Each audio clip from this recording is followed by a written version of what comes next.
Napakaganda po ng aming inikot dito sa inyong San Lazaro na housing ng ginawa na nakakaiba sa lahat ng aming ginawang housing sa national government.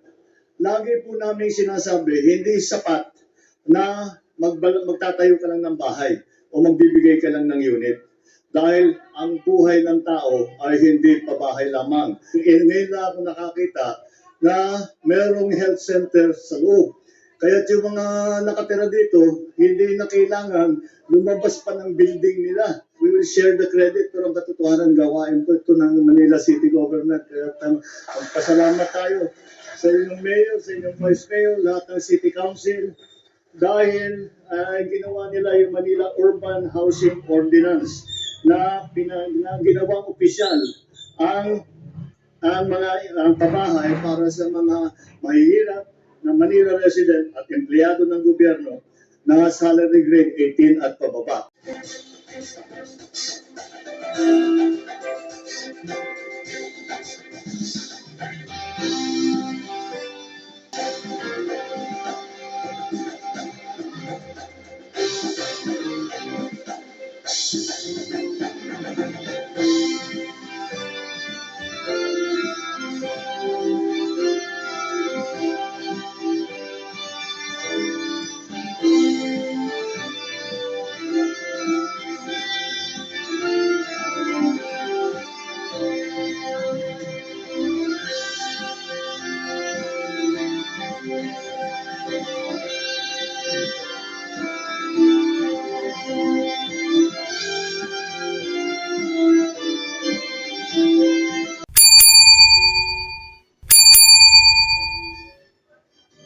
Salamat, Jorme, sa iyong pagpakilala. At magandang tanghali po sa inyong lahat. Magsiupo po tayo. At patatagalin ko yung speech ko para mapilitan si Mayor magpakain. Magandang tanghali po sa inyong lahat. At good morning po. Napakaganda po ng aming inikot dito sa inyong San Lazaro na housing ng ginawa na nakakaiba sa lahat ng aming ginawang housing sa national government.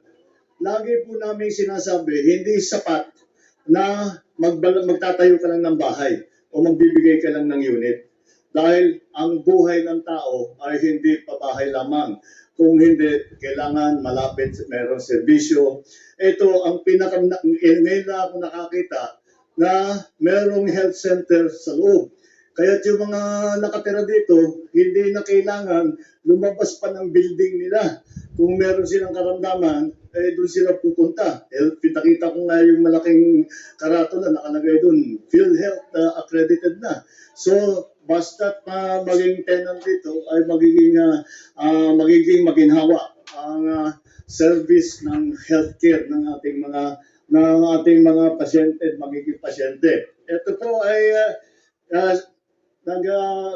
nagpunta ako rito para makihalo, pero ang katotohanan, we will share the credit, pero ang katotohanan gawain po ito ng Manila City Government. Kaya pasalamat tayo sa inyong mayor, sa inyong vice mayor, lahat ng city council, dahil ginawa nila yung Manila Urban Housing Ordinance na ginawang opisyal ang pabahay para sa mga mahihirap na Manila resident at empleyado ng gobyerno na salary grade 18 at pababa. Pagka nakita ng ibang LGU ito, gagayahin ito, asahan mo. Dahil napakagandang modelo itong ginawa ninyo. Ito ay bahagi ng tinatawag ng Maynila na in-city housing program. Nagsimula po ito, baka alam na ninyo, yung condominium. Yun ang nauna, condominium 1 and 2. Sumunod na yung pinondominium, yung Pedro Hill Residence, yung dinadaan-daanan natin sa Skyway. Tapos San Sebastian Residence at saka yung Base Community. Yun po ang dinaanan din po namin. Galing din po kami sa Baseco Hospital para makita kung ano yung mga facilities para sa ating mga kababayan doon. At masasabi ko nga ulit, napakaganda naman at maayos. At sa palagay ko, si kagaya ng sabi ko doon sa Baseco, napakapalad ninyo na ang liderato ng lungsod ng Maynila ay talagang malapit sa tao. Nauunawaan ang pangangailangan ng ating mga kababayan at hindi lamang nauunawaan kung hindi ginagawang kaagad ng solusyon. Naiinggit nga ako, sinasabi ni Jorme, yung isang housing na ginawa na sa 3 months. Ilang unit yun? 200 plus units. Panaginip lang sa amin yun sa NHA at saka sa DSUD na ganun kabilis. Kailangan magpaturo kami sa inyo kung paano ginagawa yan. Ikaw na mag-in charge doon para mabilis ang pabahay natin.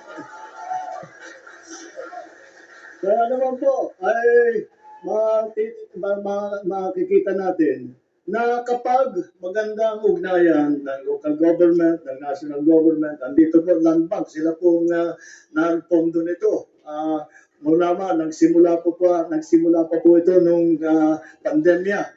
Kaya natapos din at ito ay makikita natin magiging napakahalaga ang ganitong klaseng mga pasilidad para sa ating mga kababayan na may pabahay at maraming mga serbisyo at inakyat pa namin, may swimming pool pa doon sa taas eh.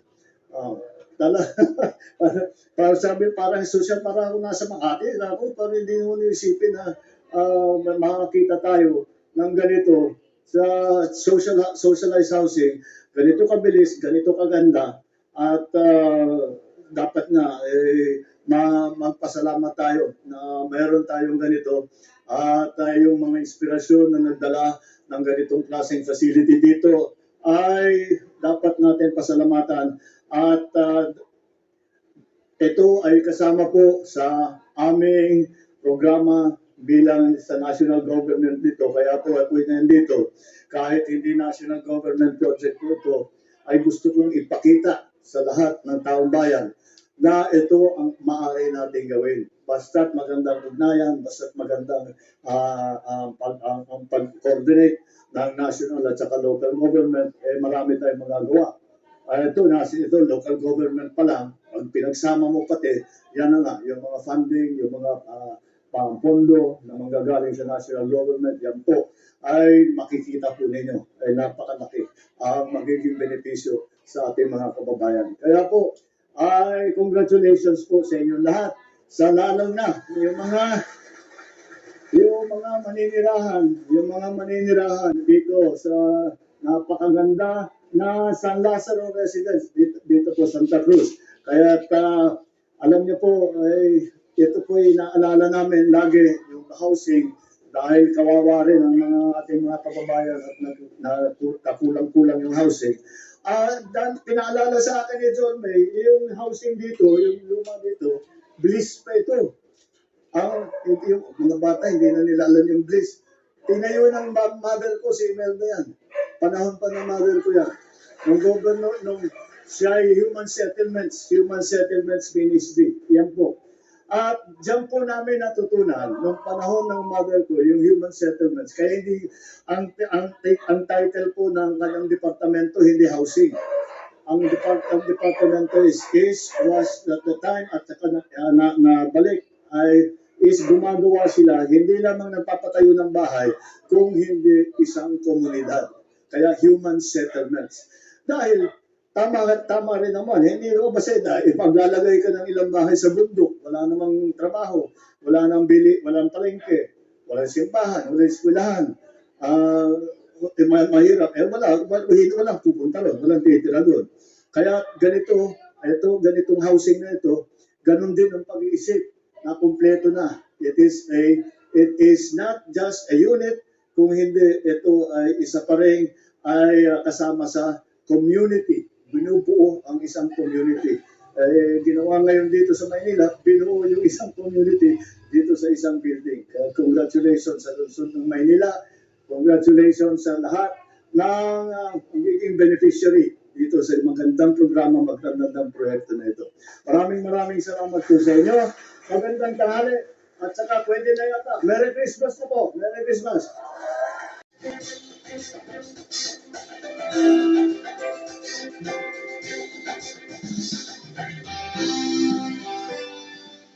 Napakaganda po ng aming inikot dito sa inyong San Lazaro na housing na ginawa na nakakaiba sa lahat ng aming ginawang housing sa national government.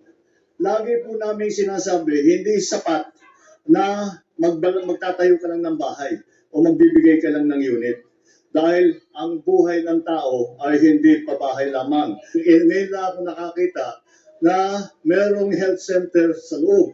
Kaya yung mga nakatira dito, hindi na kailangan lumabas pa ng building nila. We will share the credit, pero ang katotohanan gawain po ito ng Manila City Government. Kaya magpasalamat tayo sa inyong mayor, sa inyong vice mayor, lahat ng city council, dahil ginawa nila yung Manila Urban Housing Ordinance na ginawang opisyal ang pabahay para sa mga mahihirap na Manila resident at empleyado ng gobyerno na salary grade 18 at pababa.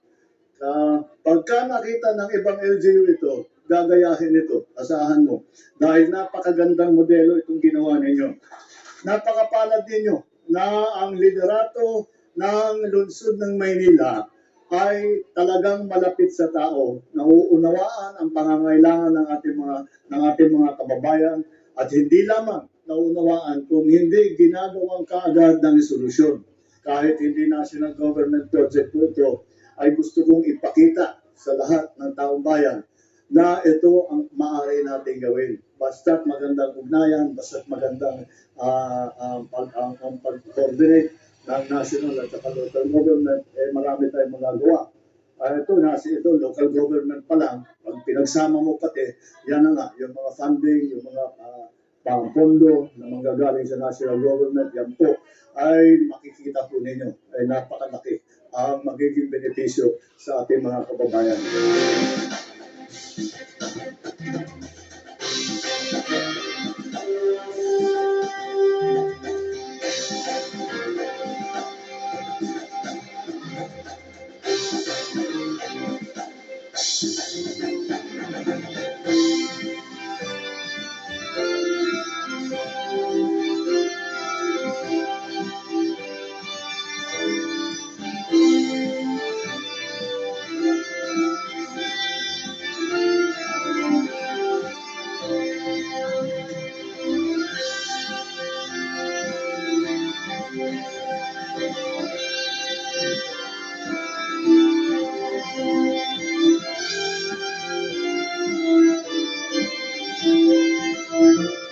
Unang-una po, naiyak po ako kasi hindi ako makapaniwala.